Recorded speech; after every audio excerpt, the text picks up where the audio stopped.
Good, happy Tuesday evening. Is Tuesday, January 6th, 2026.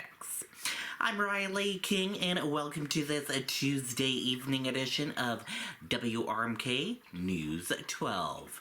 We have a lot of news to get to on this Tuesday evening, so let's begin right now. First up, we begin with breaking news. DOJ releases transcripts of video linked to Brown shooting suspect. The United States Department of Justice on Tuesday released transcripts of video allegedly recorded by Claudio following a mass shooting at Brown University in the killing of a Massachusetts Institute of Technology professor. Federal officials said the video were discovered on electronic device seized during a December 18th, 2025 search of a storage facility in Salem, New Hampshire. According to prosecutors, the Portuguese national admitted in the recordings translated from Portuguese that he had planned the Brown University shooting for a long time and expressed no remorse. To say that I was extraordinarily satisfied, no, but I also don't regret what I did, Claudio said in one transcript. Authorities said Claudio did not provide a motive for targeting Brown or MIT professor. A former classmate, a DOJ spokesperson, said the recordings showed no remorse and included statements blaming victims for their deaths. Federal officials said there are no ongoing public safety threats related to the case and that the investigation is continuing. Nashua teen charged in stabbing that injured relative. A 19-year-old Nashua man is facing multiple felonious charges after police say he stabbed a family member during a domestic altercation Monday night, sending the victim to the hospital with serious injuries. Devin Rice has been charged with 6 counts of first-degree assault, all felonious according to court records. Investigators say the stabbing occurred inside a Nashua home aimed an argument between the victim and a woman that escalated into a physical confrontation. Police responding to the scene found a man suffering from stab wounds to his neck, back, and side. He was transported to a hospital where he underwent emergency surgery. Authorities said he is expected to recover. Court documents indicated the victim allegedly placed his arm around the woman's neck and may have been attempting to choke her. Investigators believe Rice intervened, entering the room with a knife and stabbing the older man multiple times, possibly in an effort to protect another family member. Police said the incident was captured on cameras inside the home and that all family members have been cooperating with the investigation. It's a very unfortunate incident, said Sergeant John of the Nashua Police Department. Observably, we don't know the full family dynamic or what caused this, other than we were told there was an altercation, and Devin was the one who saw this and reacted to what he saw. Rice is scheduled to make his initial court appearance Tuesday. Pamela Smart seeks new review of murder conviction through petition. Pamela Smart has filed a new petition for relief, renewing effort to overturn her decades-old murder conviction in the death of her husband. Smart, 57, was convicted of serving as an accomplice to first-degree murder in the killing of Greg Smart. The teenagers who carried out the crime, all under the age of 18 at the time, have since been released from prison. Smart remains incarcerated and is serving life sentence without the possibility of parole. The latest petition was filed in both New Hampshire, where Smart was convicted, and New York, where she is currently imprisoned. Her attorneys argued that developments in what they describe as modern science undermine the fairness of her original trial. Central to the petition is the use of transcripts that accompanied audio recordings played for jurors during the trial. According to the filing, prosecutors' decision to provide written transcripts improperly influenced jurors by steering them toward a predetermined and biased interpretation of the recordings. The attorneys contended that the transcripts attribute words to Smart that were not clearly audible on the tapes themselves. The petition cites recent scientific research suggesting that when jurors read transcripts while listening to unclear audio, they are likely to perceive the words on the page as being spoken, even if they are not actually presented in the recording. Attorneys said the phenomenon creates a powerful expectation bias that can destroy judgment. In addition to the transcript issue, the petition raises several other concerns, including whether extensive media coverage tainted the jury pool, whether Smart was effectively forced to accept guilty on one charge through her trial's attorney's strategy, whether juries received improper inspiration from the trial judge, and whether her life without parole sentence was legally imposed. Attorneys argue that such a sentence was not mandatory for those convicted as accomplices to first-degree murder at the time.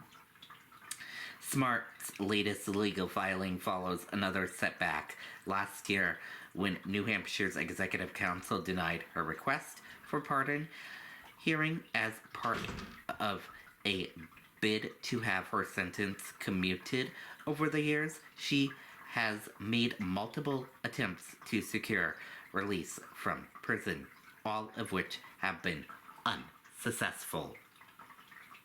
More than 3 decades after her conviction, Smart remains the only person still incarcerated in connection with her husband's death. Police responded to reported threat at Exeter High School. No danger found. A large police presence was reported at Exeter High School on Tuesday following a reported threat and activation of the school's active shooter alarm, prompting an evacuation as a precaution.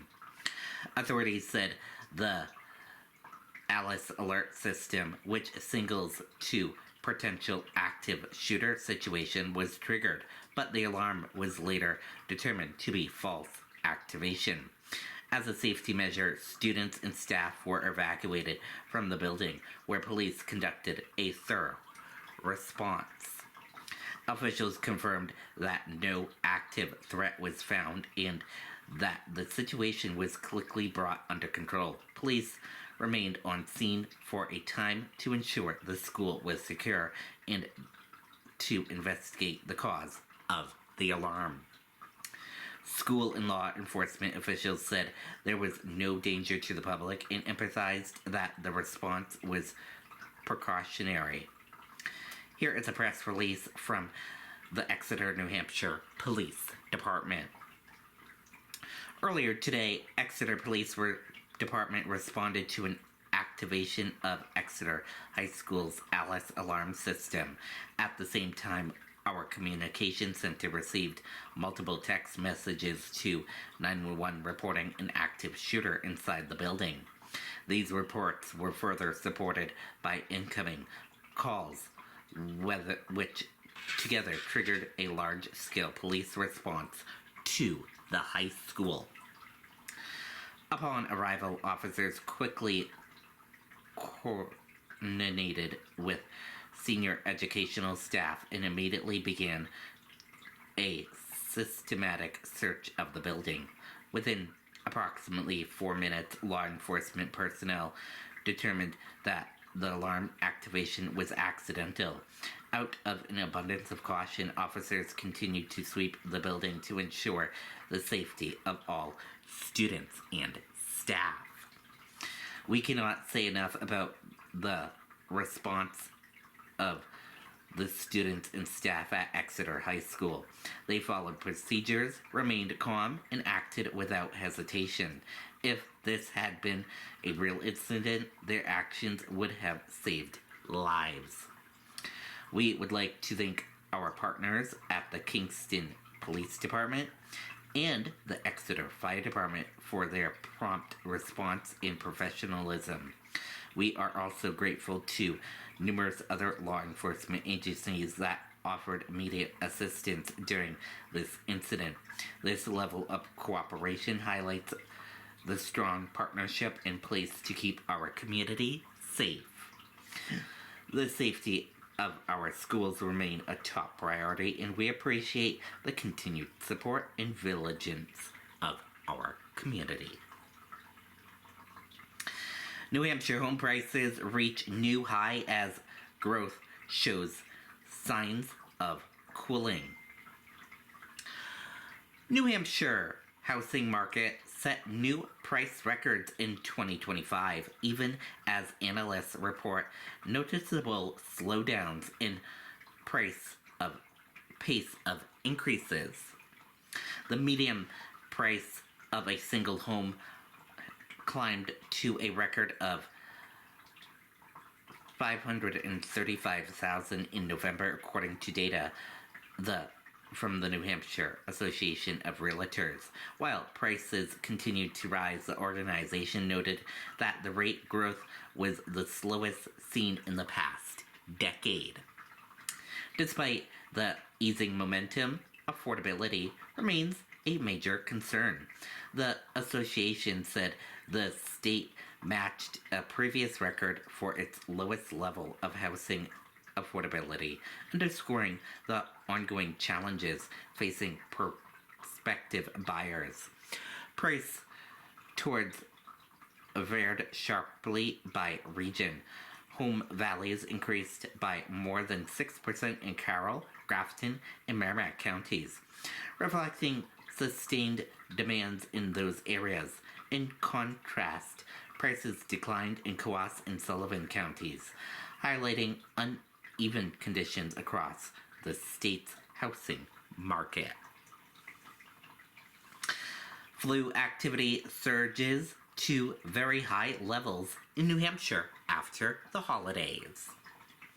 Flu activity in New Hampshire has reached very high levels following the holiday season, as hospitalizations climb and health officials warn of a particular severe year nationwide.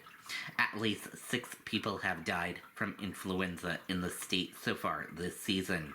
According to health officials, the Centers for Disease Control and Prevention has described the current outbreak as the worst flu season in 25 years. With hospitals in southern New Hampshire now fully engaged in responding to increased patient demand. We're operating at pretty much full capacity for their licensed beds, said Philip Alexco, Deputy Public Health Director in Manchester. The New Hampshire Department of Health and Human Services has also been monitoring influenza through wastewater surveillance, which recently showed a sharp rise in viral activity in Manchester. During the previous flu season, viral copies peaked at about 7,560 per 100 milliwatts of wastewater. On December 29th, that figure surged to more than 15,000. Alexco said the data provided an early warning system for hospitals and public health officials. Right now, we have people in the hospital, he said. The question is, could we see this coming? And what could we do in that window beforehand to mitigate it? While this year's flu vaccine is not a perfect match for most common circulating strain, Alexco said it still offers important protection. The flu shot, the influenza vaccine, is helpful in effectiveness, especially at reducing severe disease, he said. State officials reported that no pediatric flu deaths have been recorded in New Hampshire this season. Alexco added that while the virus does not appear to be causing usually severe illness overall, there are signs it may be spreading more easily. We haven't seen that it's necessarily more severe looking at the numbers of admissions in the hospitals just for flu, he said. We're not seeing high mortality rates with this particular flu. There is some evidence that it may be easier to transmit. The Department of Health and Human Services said additional flu data are expected to be released later this week. Pre-licensed therapists held without bail following sexual assault allegations in Bow. A pre-licensed therapist accused of sexually assaulting a patient in Bow is being held without bail as he faces a felony charge, according to court records. Daniel Thibault, 51, of Laconia, is charged with aggravated felonious sexual assault. Court paperwork outlined allegations made by the victim regarding an incident that allegedly occurred in Thibault's office in August. Thibault was working as a pre-licensed therapist, meaning he had not yet obtained full licensure, and served as an independent contractor for a mental health nonprofit organization. The alleged victim told police she first met Thibault in July when she and her husband began marriage counseling. After attending a few joint sessions, she said she moved out of the marital home and continued therapy sessions on her own. On August 20th, police said they received a call from the woman's father reporting a sexual assault. The woman told investigators that during a session, Thibault began rubbing her body with essential oils and asked to wear stress tracking devices. According to court documents, she said the encounter escalated when Thibault allegedly licked her ear, feet, and legs before lifting her onto a couch. The woman told police she asked him to stop multiple times.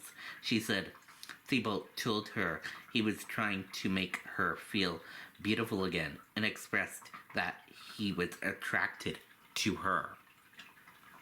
The woman reported feeling afraid during the incident and said she believes Thibault took advantage of her vulnerability, citing her marital situation and history of prior abuse. She later underwent a hospital examination, and police said DNA evidence was recovered. Separately, WRMK News 12 reported that Thibault was sentenced to 9 years in federal prison in 2016 after an investigation found he made misappropriated more than $15 million from a Massachusetts investment fraud he operated. Thibault is currently being held in prevention detention and is scheduled to appear in court later this month. Police are asking anyone with information about the case or who may have had similar experience to contact authorities. And we are going to switch some gears now. Let's go into sports news. In sports, Celtics pull away late to beat Bulls 115-101. The Boston Celtics closed out the Chicago Bulls with a strong second half, earning 115-101 win last night and solidifying their spot near the top of the Eastern Conference. Boston set the tone early, outscoring Chicago 31-14 in the first quarter and maintaining control throughout the night. The Celtics matched the Bulls' surge in the second half, finishing strong with a balanced score effort and consistent defense.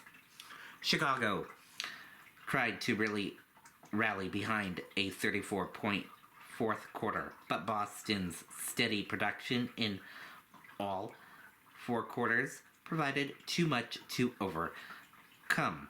With the win, the Celtics improved a 23-12 on the season, while the Bulls fell to 17-19.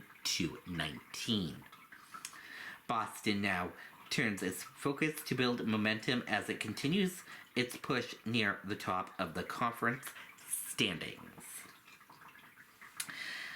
Bruins visit Seattle in late night showdown tonight. The Boston Bruins are back on the ice tonight as they head west to face Seattle in a late night matchup scheduled for 10 p.m. Boston enters the game sitting 6th in the Atlantic Division and looking to gain traction in the tightly packed standings race. The Bruins will aim to bring the energy early against Seattle that has been tough at home and physically in transition. The puck drop marks an important opportunity for Boston to build momentum on the road as the Bruins look to tighten up defensively and capitalize on scoring chances against a fast-paced Seattle lineup. And that is your sports news, and that's all the news of your local news for this evening. Thank you for tuning in and watching. Have a great rest of your Tuesday evening, and see you back here tomorrow with more news coverage. Good night, and goodbye.